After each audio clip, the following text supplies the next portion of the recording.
A Journey to the Center of the Earth, by Jules Verne, Chapter 19, Geological Studies in Situ. Next day, Tuesday, June 30th, at 6 a.m., the descent began again.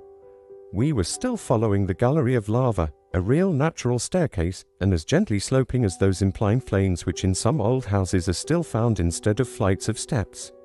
And so we went on until 12.17, the precise moment when we overtook Hans, who had stopped. "Ah, here we are," exclaimed my uncle, at the very end of the chimney. I looked around me. We were standing at the intersection of two roads, both dark and narrow. Which were we to take?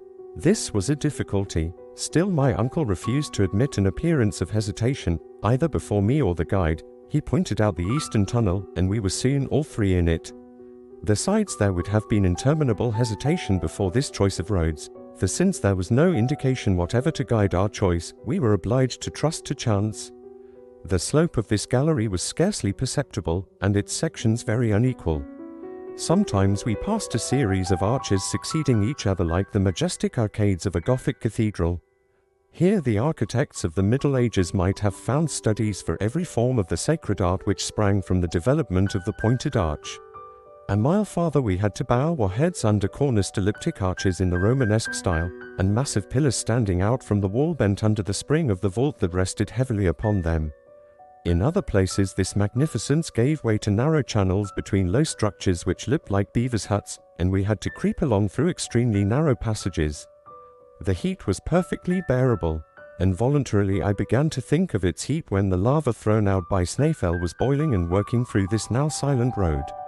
I imagined the torrents of fire hurled back at every angle in the gallery, and the accumulation of intensely heated vapors in the midst of this confined channel. I only hope, thought I, that this so-called extinct volcano won't take a fancy in his old age to begin his sports again. I abstained from communicating these fears to Professor Leidenbrock. He would never have understood them at all. He had but one idea: forward. He walked, he slid, he scrambled, he tumbled, with a persistency which one could not but admire. By 6 in the evening, after a not very fatiguing walk, we had gone 2 leagues south, but scarcely a quarter of a mile down. My uncle said it was time to go to sleep. We ate without talking, and went to sleep without reflection.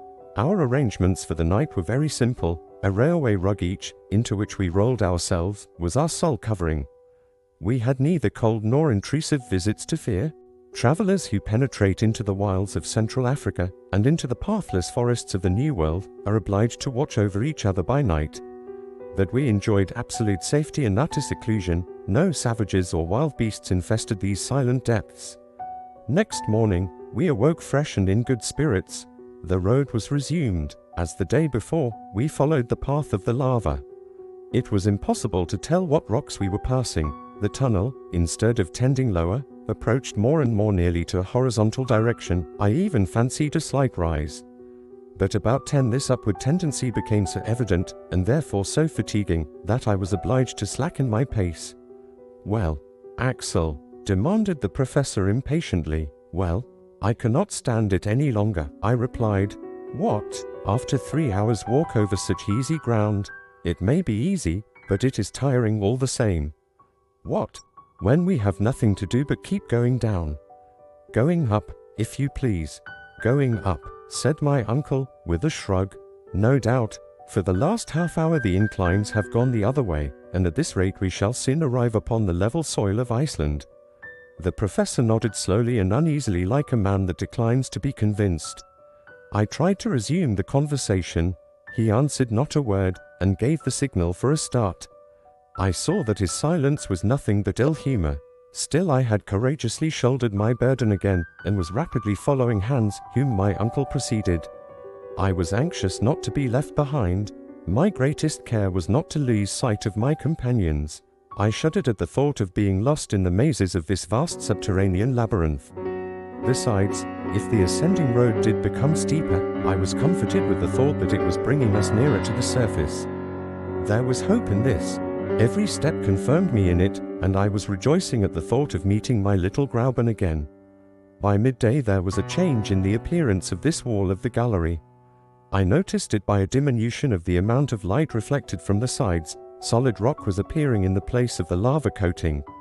The mass was composed of inclined and sometimes vertical strata.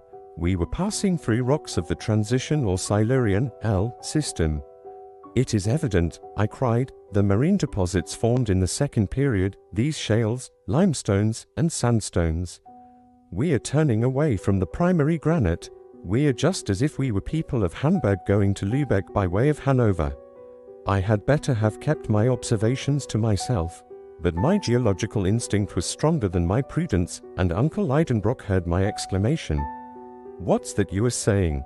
he asked. "See," I said, pointing to the varied series of sandstones and limestones, and the first indication of slate. "Well, we're at the period when the first plants and animals appeared." "Do you think so? Look close, and examine." I obliged the professor to move his lamp over the walls of the gallery. I expected some signs of astonishment, but he spoke not a word, and went on. Had he understood me or not? Did he refuse to admit, out of self-love as an uncle and a philosopher, that he had mistaken his way when he chose the eastern tunnel? Or was he determined to examine this passage to its farthest extremity? It was evident that we had left the lava path, and that this road could not possibly lead to the extinct furnace of Snaefell. Yet I asked myself if I was not depending too much on this change in the rock. Might I not myself be mistaken? Were we really crossing the layers of rock which overlie the granite foundation? 1. The name given by Sir Roderick Murchison to a vast series of fossiliferous strata, which lies between the non-fossiliferous slaty schists below and the old red sandstone above.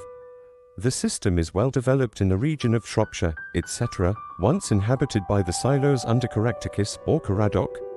Trail. If I am right, I thought, I must soon find some fossil remains of primitive life, and then we must yield to evidence. I will look. I had not gone 100 paces before incontestable proofs presented themselves. It could not be otherwise, for in the Silurian age the seas contained at least 1,500 vegetable and animal species. My feet, which had become accustomed to the indurated lava floor, suddenly rested upon a dust composed of the debris of plants and shells. In the walls were distinct impressions of fucoids and lycopodites. Professor Lidenbrock could not be mistaken, I thought, and yet he pushed on, with, I suppose, his eyes resolutely shut. This was only invincible obstinacy. I could hold out no longer.